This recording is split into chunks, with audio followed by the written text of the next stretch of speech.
This weekend, I'm headed back to my Airbnb near Yosemite, and instead of just doing another travel vlog, I thought I'd actually test out this new product, the NOBL All-in-One Carry-On Travel Suitcase. I do get offered travel products from time to time, but I really only like making videos about things that I'd actually use. So during my next couple of days here, I'm going to show you what I really like about this suitcase, how some of the features work, and whether I'd travel with it again. One thing I immediately noticed is that it doesn't have the traditional zipper closure. Instead, it has aluminum locking latches, which gives it a much more solid feel. It also has compression straps inside, which allows you to squeeze in more than you'd expect on a carry-on. The front compartment is nice because I don't have to open the entire suitcase just to get out my laptop.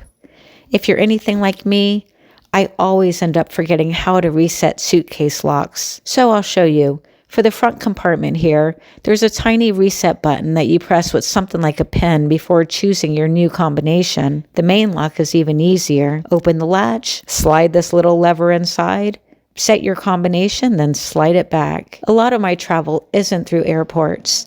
It's road trips like this up to the Sierra Nevadas. So one thing I appreciate is how smoothly the wheels roll even on uneven pavement. It's lightweight enough that lifting it into the car isn't a struggle. One feature I didn't think I'd care too much about was this cup holder. But when you're checking into a hotel or a vacation rental while juggling your phone and keys, it really is surprisingly useful. Same with the phone holder.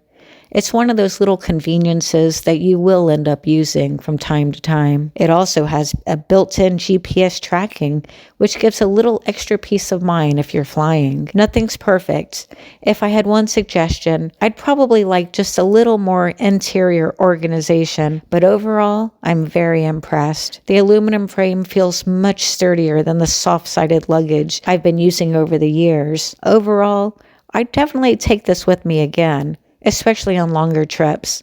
I have a few more adventures planned later this year, so it'll be interesting to see how it holds up over time. If you've been thinking about visiting Yosemite and want somewhere nice and peaceful to stay, I'll put the information about my Airbnb below as well.